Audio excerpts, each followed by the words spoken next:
Buenas tardes, Lic. Nosotros somos el equipo número 1. Les vamos a exponer sobre la NIC 16, que es propiedades planta de equipo. Los integrantes del equipo son Marvin Flores, Luis Rojas, Damaris Sontay, Selvin Batz, Leslie Concoguá, Claudia Ramírez, Fernando López, Jesús Polanco y mi persona, Blanca Ayat. Nacional de Contabilidad 16, propiedades planta de equipo. El objetivo de la norma es prescribir el tratamiento contable de propiedades planta de equipo de forma que los usuarios de los estados financieros puedan conocer la información acerca de la inversión que la entidad tiene de sus propiedades planta de equipo, así como los cambios que se hayan producido en dicha inversión. Para ese alcance de la norma, esta debe ser aplicada a la contabilización de los elementos de propiedades planta de equipo, salvo en específico que una norma permita un tratamiento diferente.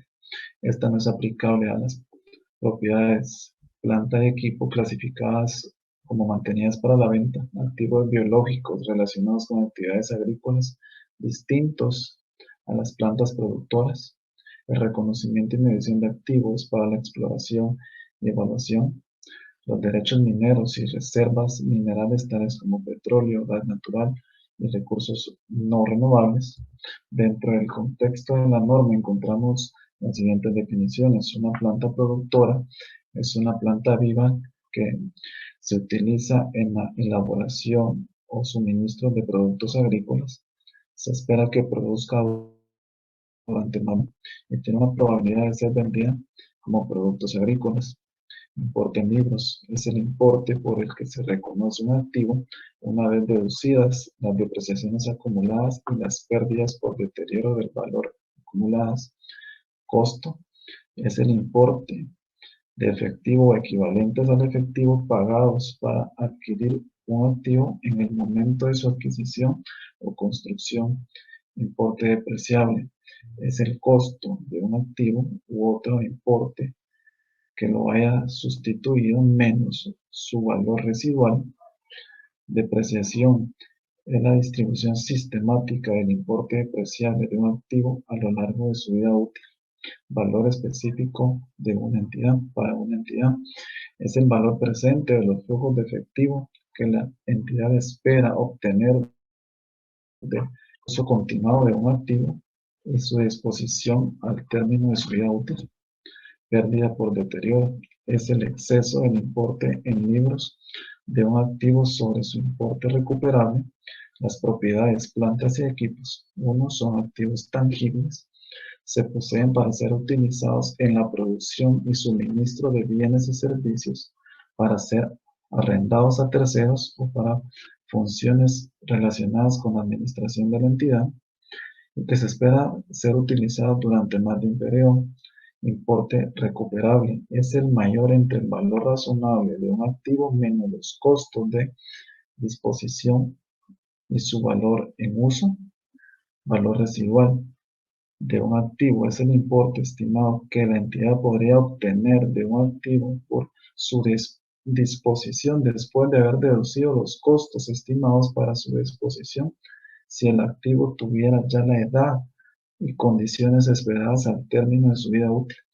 La vida útil es el periodo por el cual la unidad espera utilizar ese activo o el número de unidades de producción o similares que se esperan obtener del mismo por parte de la entidad. Este es el reconocimiento del activo. Es el costo de un elemento de propiedades, planta y equipos se reconocerá como activo si y solo si: 1. Sea probable que la entidad obtenga beneficios económicos futuros derivados del mismo y el costo del elemento pueda medirse con fiabilidad. Vamos a hablar un poco de los costos iniciales. Algunos elementos de propiedad planta de equipo pueden ser adquiridos por razones de seguridad o de índole medioambiental. Vemos el caso que por ejemplo, en estos tiempos se dan que muchas empresas están cumpliendo con temas de medio ambiente y quieren mejorar ese tipo de cosas. Y aunque la adquisición de este tipo de propiedades pues no incrementa los beneficios económicos, porque individualmente no van a dar beneficios económicos, sí aportan un diferencial y hacen que otros elementos de la propiedad planta de equipo formen beneficios económicos para la empresa. Puede ser necesaria para que la entidad logre obtener los beneficios económicos derivados del resto de los activos, nos indica la norma, y precisamente lo que les comentaba. Quizás individualmente no nos den beneficios económicos, pero es necesario para que la empresa pueda operar en algunos casos o pueda recurrir a dar mejor valor a otros activos. Costos posteriores. La entidad no reconocerá en el importe en libros de un elemento de propiedad, planta y equipo los costos derivados del mantenimiento diario del elemento. Esto lo vemos relacionados cuando hay mantenimiento de maquinaria y equipo, por ejemplo. En esos casos, esos mantenimientos que se le hacen, que se le hay que ponerle algún tornillo, no sé, algo por el estilo, no forma parte del costo, no se reconoce en el importe en libros, sino que se reconocerá en el resultado del periodo cuando se incurra en ellos. Los costos de mantenimiento diario son principalmente los costos de mano de obra y los consumibles, que pueden incluir el costo de pequeños componentes. El objetivo de estos desembolsos se describe a menudo como reparaciones y conservación de elementos de propiedad, planta y equipo, nos indica la norma. Ciertos componentes de algunos elementos de propiedad, planta y equipo pueden necesitar ser reemplazados a intervalos regulares.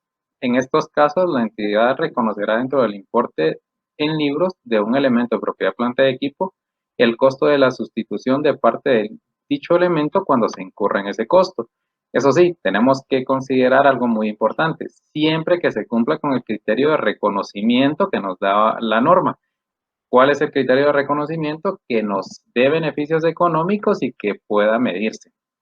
El importe en libros de esas partes que se sustituyan se darán de baja en cuentas de acuerdo con las disposiciones que al respecto contiene esta norma en los párrafos 67 al 72, que precisamente habla de la baja en cuentas. Medición en el momento del reconocimiento. Un elemento de propiedad, planta y equipo que cumpla con las condiciones para ser reconocido como un activo se medirá por su costo. ¿Y cuáles son los componentes del costo? Su precio de adquisición, incluyen los aranceles de importación y otros impuestos indirectos que no son recuperables, también todos los costos directamente atribuibles a la ubicación del activo y la estimación inicial de los costos de desmantelamiento y retiro del elemento. Ejemplos de costos atribuibles directamente, los costos de beneficios a los empleados, que nos habla la NIC 19, beneficios a empleados, que proceden directamente de la construcción o adquisición de un elemento de propiedad, planta y equipo.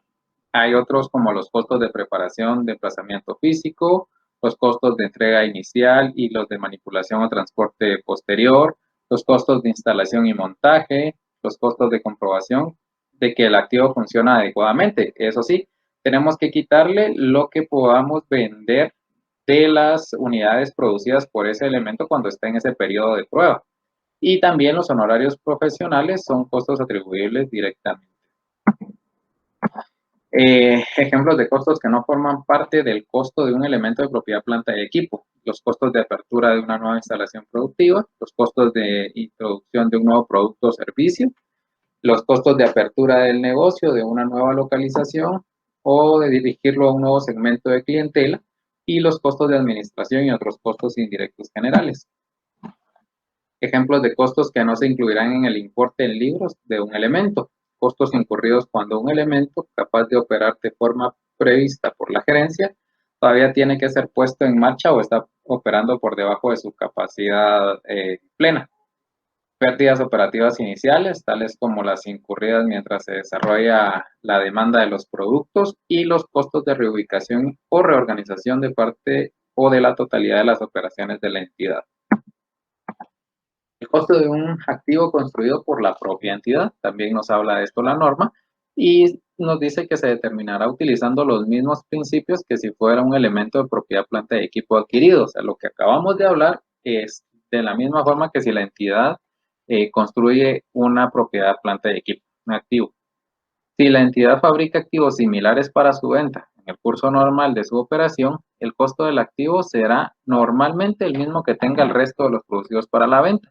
Para eso vamos a ver la NIC 2, que nos habla precisamente de los inventarios y su medición, y por lo tanto se eliminarán cualquier ganancia interna que se obtenga del costo de adquisición de dichos activos. La norma también nos habla de las plantas productoras. Una planta productora es una planta viva, según la definición de esta misma norma, que se utiliza en la elaboración o suministro de productos agrícolas, que se espera que produzca durante más de un periodo y que tiene una probabilidad remota de ser vendida como productos agrícolas, excepto por ventas incidentales de raleos y podas. Se contabilizan estas plantas productoras de la misma forma que los elementos de propiedad planta y equipo construidos por la propia entidad antes de que estén en la ubicación y condiciones necesarias para ser capaces de operar en la forma prevista por la gerencia. Por ello, las referencias a construcción en esta norma deben interpretarse como que cubren actividades que son necesarias para implantar y cultivar las plantas productoras antes de que estén en la ubicación y condiciones necesarias para ser capaces de operar en forma prevista. Ok, vamos a seguir platicando sobre la NIC 16 y les vamos a platicar, les voy a platicar sobre la medición del costo, la medición posterior al reconocimiento, el modelo del costo y los modelos de reevaluación. Comencemos por la medición del costo. Cuando hablamos de la medición del costo, la norma nos indica que el costo de un elemento de propiedades, planta y equipo se refiere o será el precio equivalente en efectivo en la fecha de reconocimiento. En el caso de que si el pago se aplaza más allá de los términos normales del crédito, ¿qué se tiene que hacer con esto? Muy bien, ok. Se toma la diferencia entre el precio equivalente en efectivo y el total de los pagos efectuados. Esa diferencia se reconocerá como intereses a lo largo del periodo del crédito. Entonces, nosotros determinamos la diferencia y esa diferencia lo vamos a reconocer como intereses durante el proceso del crédito, durante el periodo del crédito. Pero aquí hay una salvedad o hay algo que puede impedir esto. Se reconocerá como intereses a lo largo del periodo del crédito o a menos que estos intereses sean capitalizados de acuerdo a la NIC 23. Entonces, en este caso no se aplicaría lo que indica la NIC 16, sino la NIC 23. Algunos elementos de la propiedades, planta y equipo pueden ser adquiridos según la norma a cambio de uno o ya sea varios activos no monetarios, o ya sea también que sea una combinación de activos monetarios y activos no monetarios. Entonces, aquí, ¿cómo se trabaja?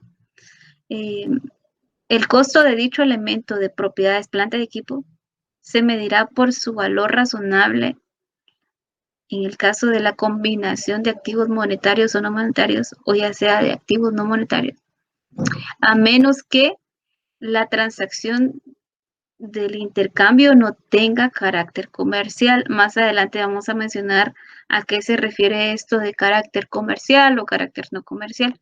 Entonces, se medirá su valor razonable a menos que esta transacción o intercambio no tenga este carácter comercial. O también no puede medirse con fiabilidad el valor razonable del activo recibido ni del activo que se entrega. Entonces, no se podría utilizar el valor razonable, no se podría medir. Una entidad determinará si una transacción de intercambio tiene carácter comercial y lo hace mediante la consideración de la medida en que se espera que cambien sus flujos de efectivo futuros como resultado de esta transacción. Entonces, así es como determinamos y consideramos si es de carácter comercial, y es de carácter comercial exclusivamente si se espera que cambien sus flujos de efectivos futuros como resultado de esta transacción. El valor razonable de un activo puede medirse con confiabilidad si, solo si, la variabilidad en el rango de las mediciones del valor razonable del activo no es significativa, o Las probabilidades de las diferentes estimaciones dentro de ese rango pueden ser reevaluadas razonablemente y utilizadas en la medición del valor razonable. Ahora bien, cuando hablamos de medición posterior al reconocimiento, una vez reconocido la propiedad, planta y equipo como activo, entonces la entidad elegirá como política contable ya sea el modelo del costo, como lo indica el párrafo 30 de la NIC 16, o el modelo de la reevaluación, como lo indica el párrafo 31. Y una vez pues elegido el modelo a utilizar, la entidad aplicará esa política a todos los elementos que componga una clase de propiedad, planta y equipo. Entonces, aplica una de los dos modelos y lo aplicará según la norma a todos los elementos que compongan este activo. Dentro de esta norma también nos indica que algunas entidades operan interna o ya sea externamente en un fondo de inversión. Este fondo de inversión lo que hace es que proporciona inversiones con ciertas ganancias determinadas por unidades en el fondo. Entonces, algunos de estos fondos o elementos, llamémoslo así, subyacentes, incluyen propiedades ocupadas por el propietario. Entonces, aquí, ¿qué pasa con la medición? La norma nos indica que la entidad, entonces, aplicará la NIC 16 a las propiedades ocupadas por el propietario, que estas están incluidas en este fondo, independientemente de lo que diga el párrafo 29, que fue lo que mencionábamos al inicio de este tema. La entidad también puede optar por usar el modelo del valor razonable. Entonces, al inicio mencionábamos del modelo del costo, como el párrafo lo indica, como el párrafo 30, o el modelo de la reevaluación. Pero cuando hablamos de un fondo de inversión, la entidad puede optar por medir las propiedades usando el modelo del valor razonable, como lo indica la NIC 40. Ahora bien, una entidad tratará las propiedades ocupadas por el propietario, siempre hablando de, usando este modelo del valor razonable de las propiedades, aplicando, por ejemplo, si aplica el párrafo 29A, entonces lo va a utilizar como una clase separada de propiedades, planta y equipo. Si decide utilizar este modelo del valor razonable y se aplica el párrafo 29A. Entonces lo va a separar de la cuenta como tal de propiedades, planta y equipo. El modelo del costo. En la norma, el modelo del costo es muy simple de entender. Es creo que el modelo mucho más práctico de realizar. Y la norma indica que pues con posterioridad a su reconocimiento como activo, ya sea una propiedad, ya sea una planta y equipo, un elemento de propiedad, planta y equipo se registrará tomando el costo menos la depreciación acumulada y también se toma en cuenta el importe acumulado de las pérdidas por el deterioro de valor. Entonces este modelo es muy simple de entender. Y vamos a seguir con el modelo de reevaluación. El modelo de reevaluación, siempre hablando de la posterioridad a su reconocimiento como activo, un elemento de propiedad, planta y equipo cuyo valor razonable puede medirse con fiabilidad, se contabilizará por su valor reevaluado. Y cuando hablamos de valor reevaluado nos referimos tomamos en cuenta el valor razonable tomando en cuenta en el momento de la reevaluación, valor razonable menos la depreciación acumulada y también en este caso se toma en cuenta el importe acumulado de las pérdidas con deterioro de valor que haya sufrido. Ahora bien, si se reevalúa un elemento de propiedades, planta y equipo todos los elementos de esta planta o propiedad o equipo que pertenezca a este activo se tienen que reevaluar también. Esto indica la norma NEC 16.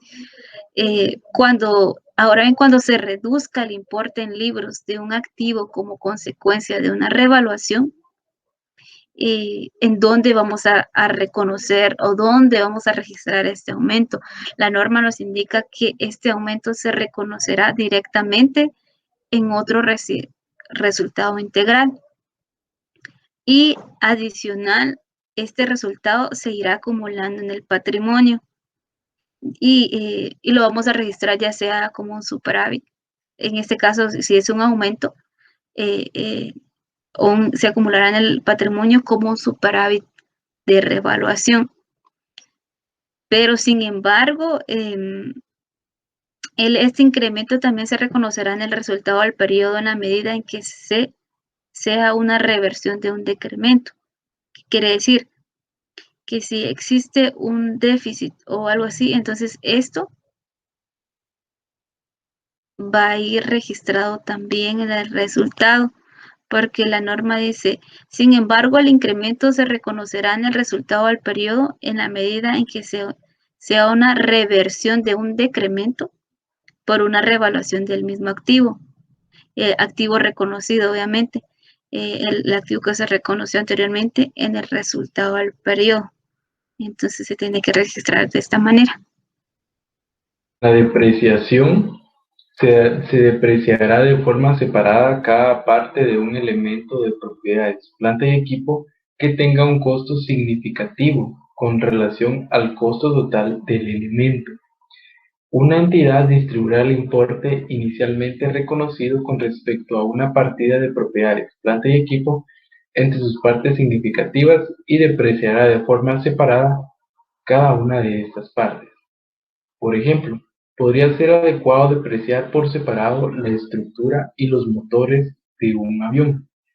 Aquí nos da este ejemplo la norma, que está claro porque si nos damos cuenta, un avión tiene diferentes componentes, ya sea el motor, las turbinas o componentes internos que están, por ejemplo, los asientos donde van los pasajeros. Entonces la norma aquí nos aclara eso de que es más recomendable debido a que se facilita el reconocimiento cuando un componente ya se ha depreciado totalmente y necesita un cambio, una mejora. Entonces es más fácil tener los componentes separados para darle de baja porque así se reconoce cuál es el elemento que hay que cambiar. De igual forma es más fácil para poder adicionar ese componente al activo total, ¿verdad? El importe depreciable y periodo de depreciación. El importe depreciable de un activo se distribuirá de forma sistemática a lo largo de su vida útil. ¿Pero qué es vida útil? La vida útil de un activo es el periodo durante el cual la compañía espera utilizar ese activo. O también nos dice la norma que son las unidades que ese activo puede producir durante toda su vida útil. La depreciación de un activo comenzará cuando esté disponible para su uso. Esto es cuando se encuentre en la ubicación y en las condiciones necesarias para operar de la forma prevista por la gerencia. Es decir, que el activo, por ejemplo, viene de una provincia para la ciudad. En ese trayecto, ese costo se incluye en un componente del costo, pero ahí todavía no se va a empezar a depreciar esa maquinaria porque todavía no ha llegado a su lugar de destino donde empezará a funcionar y donde empezará a darle beneficios económicos a la entidad. Entonces, hasta cuando llegue a su lugar, será donde empezará a correr la depreciación. ¿Y cuáles son esos métodos de depreciación? Aquí está el método lineal, el método de depreciación decreciente y el método de las unidades de producción. El método lineal no es otra cosa que dará lugar a un cargo constante a lo largo de la vida útil del activo, siempre que su valor residual no cambie. El método de depreciación decreciente en función del saldo del elemento dará lugar a un cargo que irá disminuyendo a lo largo de su vida útil. Y el método de las unidades de producción, este dará lugar a un cargo basado en la utilización o producción esperada, es decir, las unidades que vaya a producir durante toda su vida útil. Y por último tenemos la baja en cuentas, que el importe en libros de un elemento de propiedades, planta y equipo se dará de baja en cuentas, por dos razones. La primera es por su disposición o cuando no se espere obtener beneficios económicos futuros por su uso o disposición, que aquí ya no cumple la definición de un activo porque ya no va a generar beneficios económicos. Información a revelar. En los estados financieros se revelará con respecto a cada una de las clases de propiedades, planta y equipo la siguiente información: las bases de medición, los métodos de depreciación utilizados, la vida útiles o las tasas de depreciación utilizadas, el importe en libro bruto y la depreciación acumulada, tanto al principio como al final de cada periodo, y una conciliación entre los valores en libros al principio y al final del periodo. También nos indican que los activos clasificados como mantenidos para la venta o incluidos en un grupo de activos para su disposición que haya sido clasificado como mantenido para la venta, también así como otras disposiciones, las adquisiciones realizadas mediante combinaciones de negocios, los incrementos o disminuciones resultantes de las evaluaciones de acuerdo con los párrafos que nos establece la norma, así como las pérdidas por deterioro del valor reconocidas en el resultado integral en función de lo establecido en la NIC 36.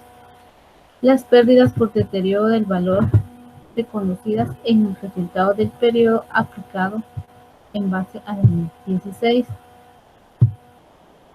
En los estados financieros también se revelará la existencia y los importes correspondientes a las restricciones de titularidad, así también como las propiedades de planta y equipo que están efectos como garantía al cumplimiento de las obligaciones, el importe de los desembolsos reconocidos en el importe en libros, el importe de los compromisos de adquisiciones de propiedad planta y equipo. En caso de que si no se ha revelado de forma separada en el estado de resultado integral en el importe de compensaciones de terceros que se incluyen en el resultado del periodo por elementos de propiedades cuyo valor se hubiera deteriorado, perdido o entregado. También nos indica la norma que la selección de un método de depreciación y la estimación de la vida útil de los activos son cuestiones que requieren la realización de juicios de valor. Por lo tanto, las revelaciones sobre los métodos adoptados, así como también las vidas útiles estimadas, o sobre los porcentajes de depreciación que suministran a los usuarios de los elementos financieros la información que les permite revisar los criterios seleccionados por la gerencia a la entidad, a la vez que hacen posible la comparación en otras entidades. También tenemos lo que son las disposiciones transitorias. En las disposiciones transitorias, los requerimientos relativos a la medición inicial de los elementos de las propiedades planta y equipo adquiridos en permutas de activos que se encuentran especificados en los párrafos se aplican prospectivamente y afectarán solo a transacciones futuras.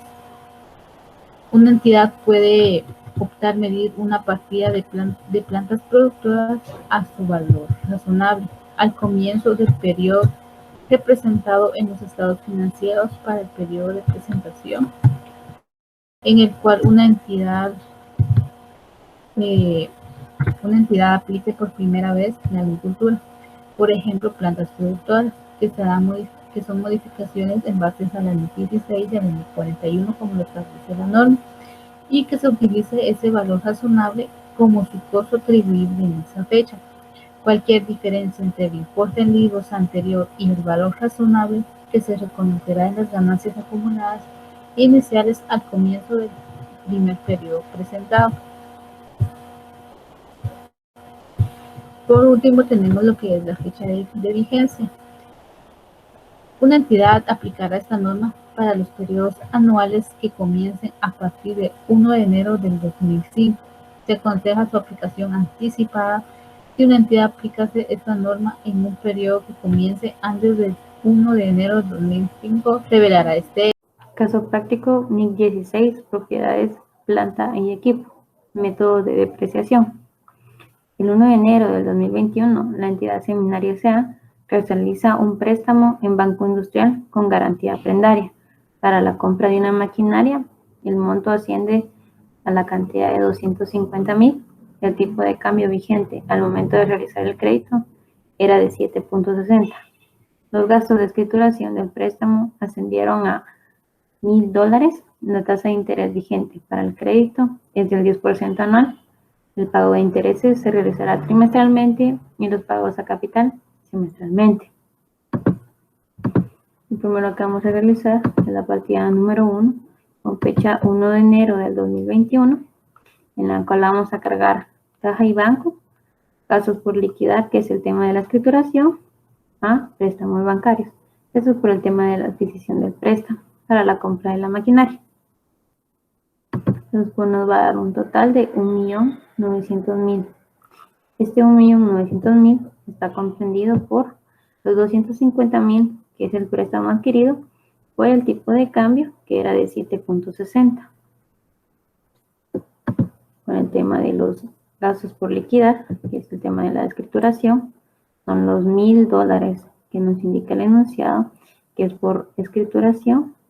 De igual manera, por los 7.60, que es el tipo de cambio que nos están brindando. Y en caja y bancos, lo que vamos a realizar es el tema de la diferenciación de estos montos, que eso es lo que se va a cargar en caja y bancos. Luego, nos brindan más información, la cual indica que el día 2 de enero del 2021, la entidad realizará transferencias a la empresa Elite, que se encuentra ubicada en Estados Unidos, por la compra de maquinaria, la cual está valorada en 250,000. El tipo de cambio vigente al momento de realizar la transacción es de 7.65 quetzales. Hay que hacer mención que la maquinaria tendrá que llevar un proceso de montaje en las instalaciones de la compañía para poder iniciar a generar flujos de efectivo. Vamos a realizar la partida número 2 con fecha 2 de enero del 2021, en la cual vamos a cargar anticipos por la compra de la maquinaria a caja y bancos. Esto es por el anticipo de la maquinaria con el tipo de cambio al contado, que es de los 7.65 que nos está indicando el enunciado, los cuales nos va a dar 1.912.500. Este monto se encuentra conformado por los 250,000, que es por el monto en el que está valorada la maquinaria, por los 7.65, que es el tipo de cambio. Este es el que nos estaban presentando en el momento que se realizó la transacción. Luego nos indica que el 31 de enero del 2021 nos informa nuestro agente aduanero que la maquinaria ya se encuentra en aduana, según póliza de importación número 197/2021. Dicha maquinaria, al momento de ingresar a aduana, ingresa bajo un tipo de cambio de 7.68. Por el ingreso de la mercadería a Guatemala, se cancelaron $30,000 de IVA y $12,500 de derechos arancelarios de importación. Para este tema, lo que vamos a realizar aquí es el anticipo por la compra de maquinaria al 2 de enero del 2021 y cuando ingresó la importación, que fue el 31 de enero del 2021. El monto de la maquinaria es de 250,000, pero recordemos que al 2 de enero nos estaban dando un tipo de cambio de 7.65, el cual lo tenemos registrado acá, y lo que nos están dando ahora al 31 de enero del 2021 es el tipo de cambio de 7.68, los cuales nos van a dar diferentes montos. El monto que se realizó el 2 de enero del 2021 nos da 1.912.500. Pero a diferencia de ahorita el 31 de enero del 2021, que son los 250.000 por 7.68, me da 1.920.000. Esta diferenciación es lo que todos conocemos como diferencial cambiario, que es la resta de 1.912.500 menos 1.920.500. Esto nos va a dar 7.500 de diferencial cambiario. En la partida número 3 vamos a ajustar el valor de la maquinaria por haber ingresado en este caso a un tipo de cambio diferente al de contado, y también vamos a hacer el registro de los pagos de los impuestos. Entonces, si pueden observar acá, nos dicen que dicha maquinaria al momento de ingresar a la aduana ingresó bajo un tipo de cambio de 7.68 por ingreso de la mercadería a Guatemala, y en este caso se pagó $30.000 de IVA. Entonces acá tenemos los $30.000 de IVA por 7.68, y eso nos va a dar un total en quetzales de 230.400, el cual lo vamos a cargar a la cuenta de IVA por cobrar. También acá nos dice que hay $12.500 por derechos arancelarios de importación. Entonces acá vamos a tomar los 12.500 por el tipo de cambio de 7.68 y nos va a dar un total en quetzales de 96.000, el cual también vamos a cargar a la cuenta de gastos por liquidar DAI. Entonces acá tenemos un diferencial cambiario entre los diferentes tipos de cambio de 7.500, el cual lo tenemos acá abonado en la cuenta de fluctuaciones de moneda. También vamos a cargar la cuenta anticipo sobre de compra de maquinaria, en este caso por 7.500, para aumentar el valor del activo. Luego tenemos nuestra partida acá del lado de los cargos, que nos suman 333.900. Y acá, para que nuestros abonos sumen lo mismo, entonces vamos a restar los 333.900 menos el diferencial cambiario. Entonces ya nos queda en caja y bancos 326.400.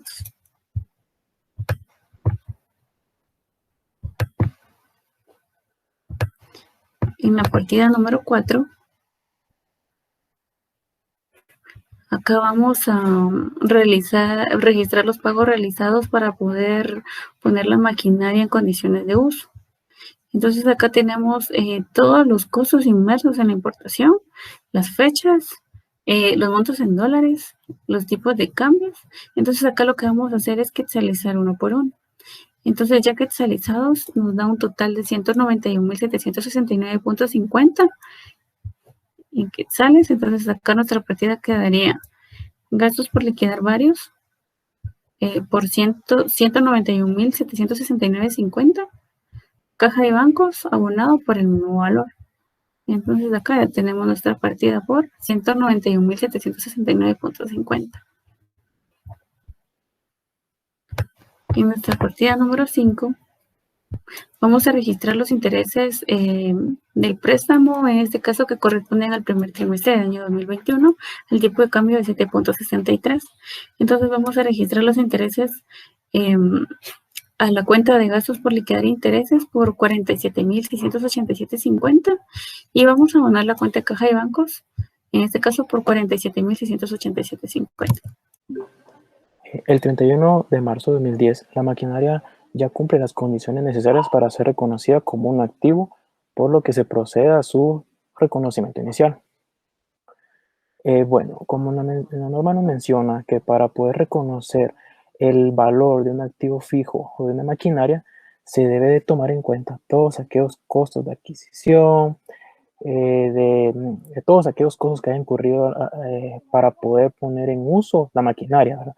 Para ello nosotros podemos tomar en cuenta la NIC 16 en el párrafo 16 al párrafo 21, la cual acá lo tengo colocado, el cual nos dice que el costo de elementos, propiedades, planta, equipo comprende todo el precio de adquisición incluidos los aranceles de importación, los impuestos indirectos no recuperables, también todos aquellos directamente atribuibles a la ubicación del activo en el lugar y en las condiciones necesarias para poder utilizarla, todos aquellos costos de desmantelamiento, etc.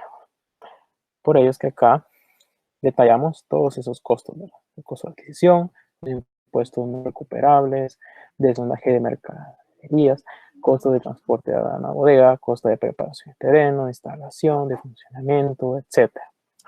Luego de tener esto, nosotros tenemos acá detallado cuánto equivale cada costo en moneda dólar. Para ello, también el caso nos da el tipo de cambio que fue utilizado en cada transacción. Y procedemos nosotros a quetzalizar cada costo. Tenemos por costo de adquisición 1.920.000, costos de instalación y montaje 45.000, de pruebas de funcionamiento 21.000, y así, ¿verdad? Hasta obtener un valor total que es de 2.263.057. Luego a ello, nosotros debemos de conocer ya un valor netamente de la fecha de su reconocimiento inicial. ¿Y por qué? Porque si nos vamos a la norma, a la NIC 21, en el párrafo 22, nos habla que la fecha de una transacción es la fecha en la cual dicha transacción cumple las condiciones para su reconocimiento. Y por ello, la norma, por razones de orden práctico, nos brinda que se debe utilizar a menudo una tasa de cambio aproximada a la existente en el momento de transacción. Por ejemplo, puede utilizarse el correspondiente al tipo promedio semanal o mensual para todas las transacciones que tengan lugar en un intervalo de tiempo. Por ello, nosotros lo que realizamos fue hacer un tipo de cambio, realizar un tipo de cambio promedio, tomando en cuenta todas las transacciones que tuvieron lugar en su momento para poner en uso esta maquinaria, la cual nos da el tipo de cambio promedio 7.6450. Posterior a ello, ya podemos nosotros reconocer el valor de la maquinaria quetzalizado en el momento de su transacción, el cual equivale a multiplicar el tipo de cambio promedio por el valor total dolarizado, el cual nos da 2.254.128,25. Entonces, en este momento, este es el valor total de la maquinaria. Luego de ello, nosotros realizamos un análisis para identificar si este valor comparado con el valor total de cada una de las transacciones que tuvieron lugar en su momento, existe una variación y encontramos una diferencia de 8.928. ¿Qué significa acá? Ya a la hora de analizarlo con el tipo de cambio promedio y analizado con los tipos de cambios que se utilizaron en cada movimiento, podemos encontrar que nuestro valor de la maquinaria en su momento de reconocimiento inicial fue menor. Por ello, esto se refiere a que hubo una pérdida por diferencia cambiaria. Bueno, posterior a ello, ya podemos nosotros realizar nuestro registro contable de la siguiente manera. Cargamos lo que es el valor del activo fijo con el valor de su reconocimiento inicial. Asimismo, reflejamos el gasto por el diferencial cambiario y comenzamos a dejar a cero todas esas cuentas que utilizamos en su momento de cada transacción. Todos aquellos costos, gastos que se fueron incurridos para poder tener en uso esa maquinaria en su debido momento, ¿verdad? Por ejemplo, matamos lo que es la cuenta de anticipo de compra de maquinaria, sus gastos por gastos de escritura, de aranceles, intereses, etc. Y así, este es nuestro registro contable de reconocimiento inicial de la maquinaria. Luego de ya conocer el valor total de la maquinaria, de los 2.254.000, nosotros ya podemos comenzar a aplicar métodos de depreciación que nos brinda la norma, la NIC 16. Uno de los primeros métodos que nos brinda la norma para poder depreciar un activo fijo es del método de unidades producidas, el cual consiste en obtener el valor, primero nos da el valor de unidades producidas por cada año que tuvo este activo fijo, ¿verdad? Obteniendo un total de 1.650.000 unidades producidas, que fue lo que pudo ejecutar nuestro activo fijo. Posterior a ello, encontramos un porcentaje, cuánto es lo que pesa las unidades producidas en el primer año sobre el total de lo que produjo. Y así comenzamos a hacer una simple operación aritmética dividiendo las unidades producidas en el primer año dividido contra el valor total de las unidades producidas en cada uno. Posterior a ello, reflejamos o determinamos en esta parte el valor total del activo fijo, ¿verdad? Posterior a ello, ya podemos encontrar nuestro valor de la depreciación anualmente, multiplicando el costo de la maquinaria total por el porcentaje que obtuvo en el primer año.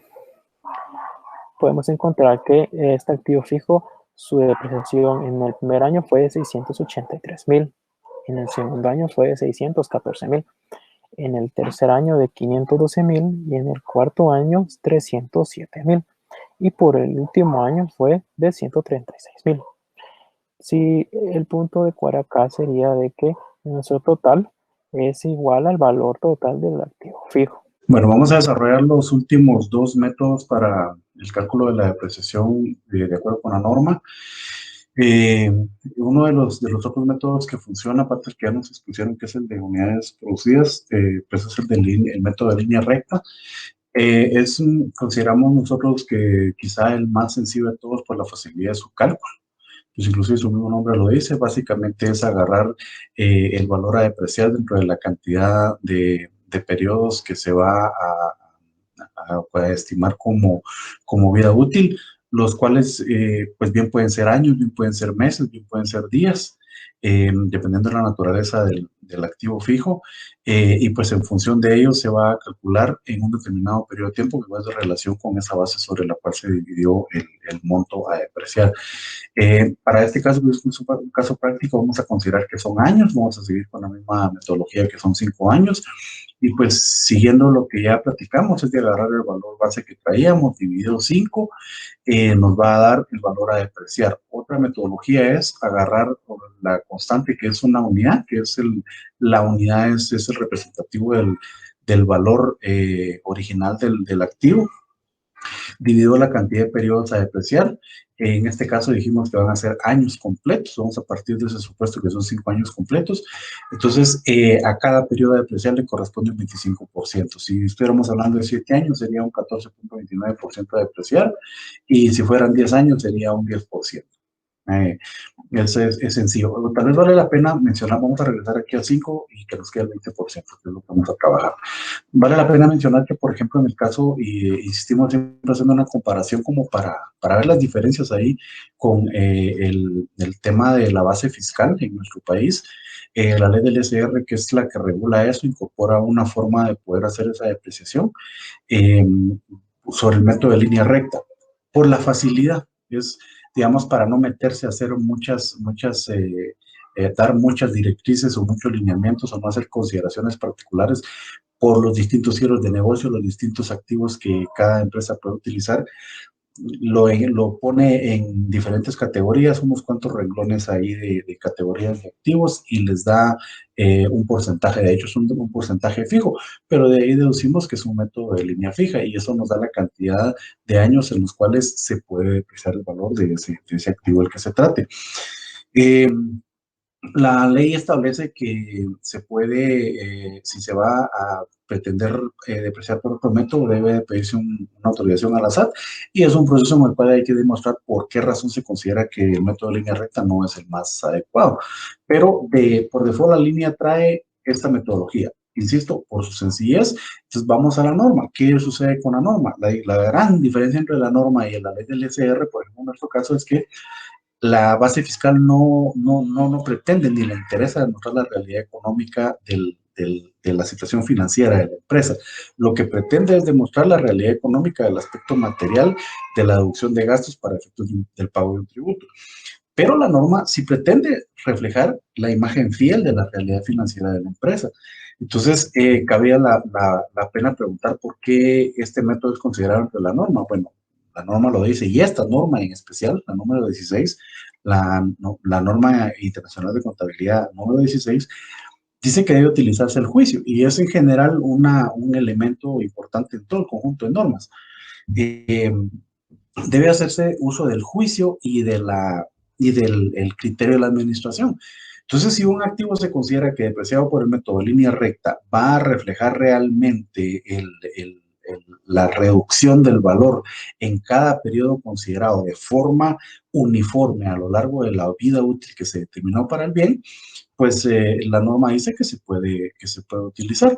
Siempre, insisto, considerando que si se va a tomar ese método, que no sea por la facilidad de hacerlo, debe ser más bien por el que permita reflejar la realidad económica que se pretende demostrar.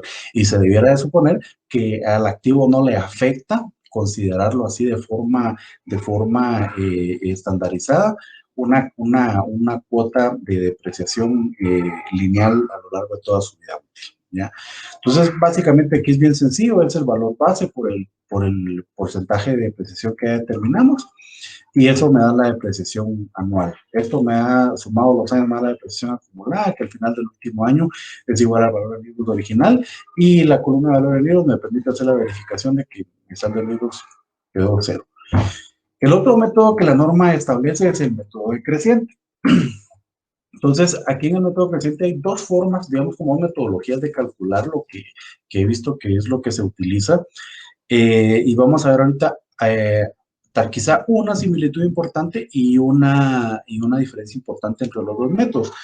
Y voy a empezar quizá por el que menos me convence a mí para este caso y que tiene como que más consideraciones a hacer, que es uno llamado doble saldo o doble partida, le llaman algunos.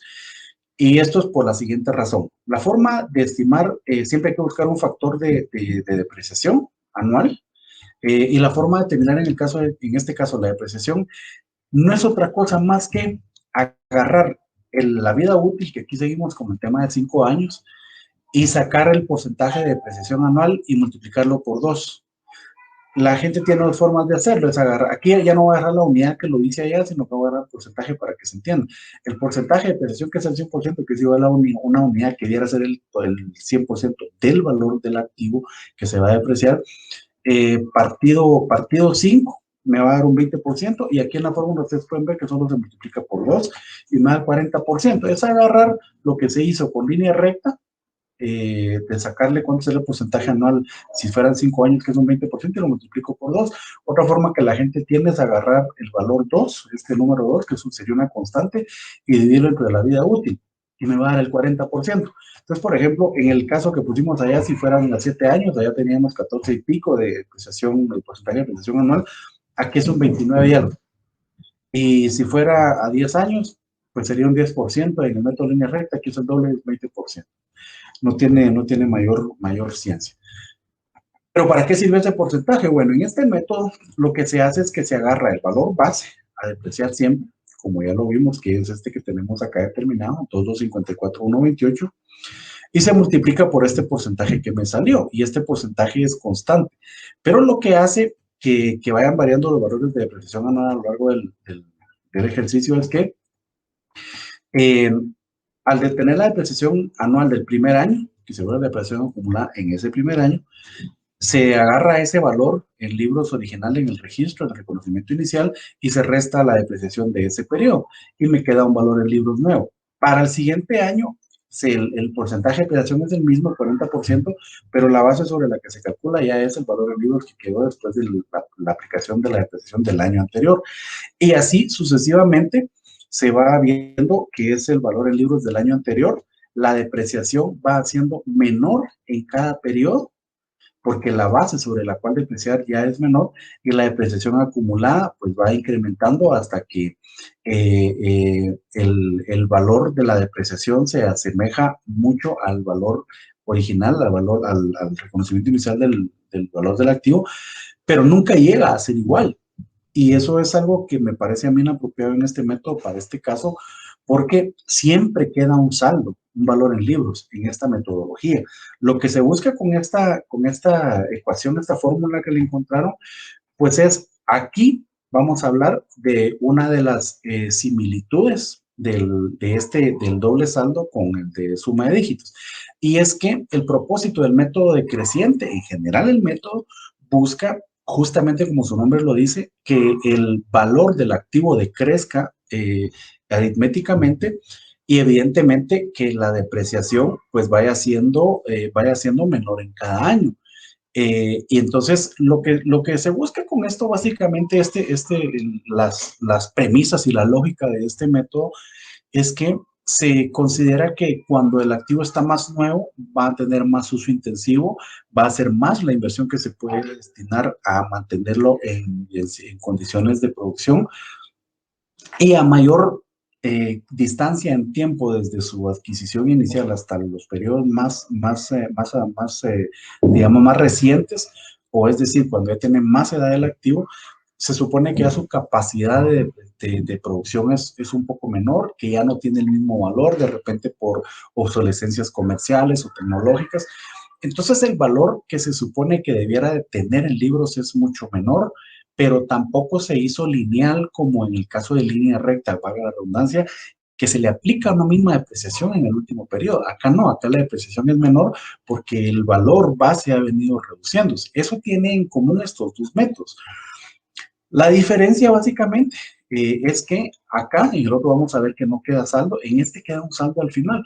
Y este método probablemente pueda servir como para cuando se deja un valor de desecho.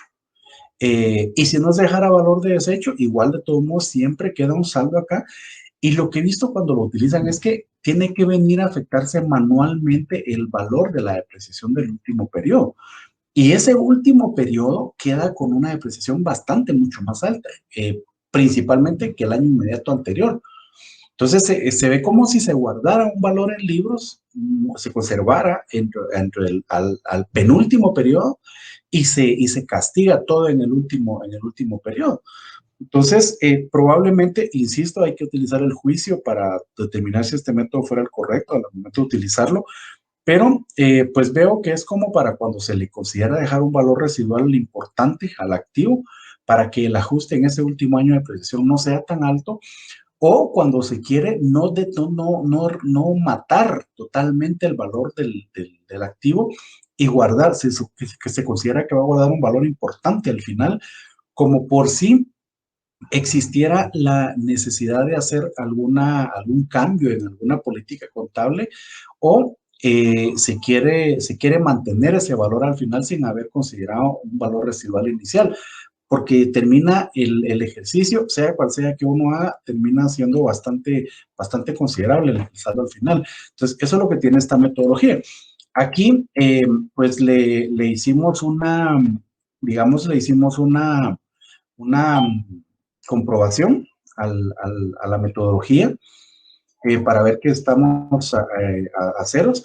Ustedes se pueden dar cuenta que la depreciación acumulada al final del quinto año, insisto, no es igual al valor del activo, y la comprobación pues solo fue agarrar ese valor en libros que todavía queda, que son 175.281.01, más la depreciación acumulada al final del quinto periodo, y ahí sí restado con el valor original del activo en el reconocimiento inicial, me quedó en ceros, pero lo hice solo por mera comprobación, pero como pueden ver queda un valor importante en libros. En la otra forma, la otra metodología de calcular el método decreciente es por la suma de dígitos. Este método consiste en que yo determino la cantidad de años en que le voy a asignar como vida útil, los pongo en una tablita, en este caso, insisto, vamos a trabajar con 5 años, ponemos esta tablita acá, hacemos una sumatoria de sus dígitos y me va a dar un total. En este caso me va a dar 15, que es una suma progresiva. Entonces tenemos 1 más 2, 3, más 3, 6, más 4, 10 y más 5, 15.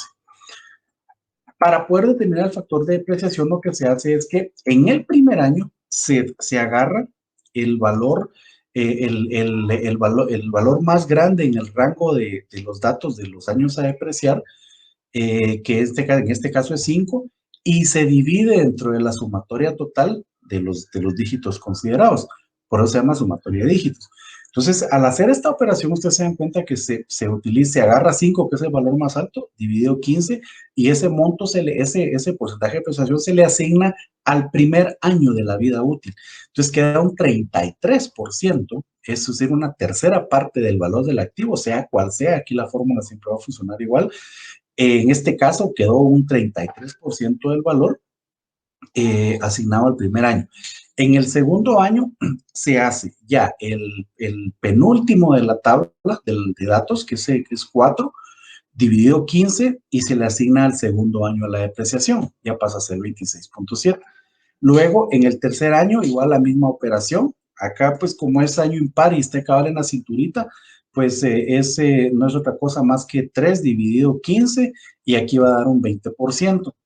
En el cuarto año, y como vamos en forma inversa, ya se agarra el segundo año de la tabla de datos y se divide dentro de 15 siempre y ya da un 13%. Y el otro pasa a ser el 6%, que es 1, que es el primer año del rango de datos, dividido la sumatoria, que es 15, y me da un 6.67%. La sumatoria de todos los porcentajes me dan el 100%, entonces sé que el valor a depreciar va a quedar totalmente depreciado. Luego que agarro el factor de depreciación por el valor base, y eso me va a dar el monto de la depreciación de cada año. Tengo mi depreciación acumulada cuadra con el valor inicial del activo, y el valor en libros pasa a ser 0 después de haber depreciado todos los años. ¿Cuál es la diferencia fundamental acá? Que yo decía que tenían similitudes y diferencias estas dos formas de calcular, las dos metodologías para el método decreciente, que es doble saldo y que es la suma de dígitos. Y es que ya vimos que la gran similitud es que busca hacer una disminución progresiva en función de más nuevo a más viejo del valor base del activo. Pero una gran diferencia acá es que en el método de doble saldo, aunque se considerara un valor residual al final de la tabla, no se toma en cuenta para la operación que platicamos que se hace, que es agarrar el valor base para la depreciación acumulada, que es agarrar el valor base y multiplicarlo por el porcentaje que dio acá, que es el de doble partida. Pero no se le resta el valor residual. Acá, si hubiera un valor residual que se va a dejar, sí se tiene que restar del valor del reconocimiento inicial. Entonces, digamos, vamos a poner el caso. Si el caso fuera que yo tuviera aquí un valor residual de 100,000, vamos a poner el caso, y yo tengo ahora un valor determinado sobre el cual voy a depreciar, que es 2.154.128.25, entonces yo diría que a considerar aquí para depreciar ya sería el valor habiendo restado el valor residual. Entonces tenemos esa nueva base de cálculo. ¿Y qué es lo que va a pasar acá? Que al final me va a quedar un valor en libros de 100,000, que es el valor que yo determiné.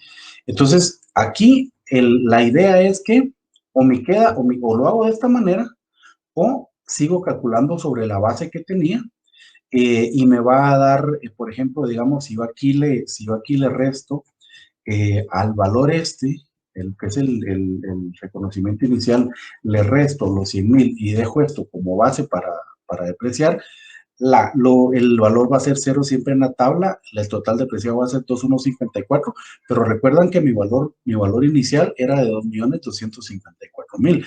Entonces, si yo hiciera la resta de lo que deprecié totalmente menos el reconocimiento inicial, me quedaría un valor en libros de 100,000. De cualquier forma que lo haga, el punto es que aquí en la metodología de suma de dígitos debo considerar que si tengo valor residual, se lo debo restar. En el método de doble saldo no se hace eso. Entonces, básicamente eso es lo que podríamos decir. Ya lo demás son registros contables que hay que llevar a la partida típica que ya todos conocemos, que es la depreciación gasto del ejercicio contra la depreciación acumulada, en cualquiera de los métodos que se haya decidido y en cualquiera de los periodos que corresponda a esta depreciación. Básicamente esto es lo que tendríamos para poder exponerle, Elic. Eso sería todo. Muchísimas gracias.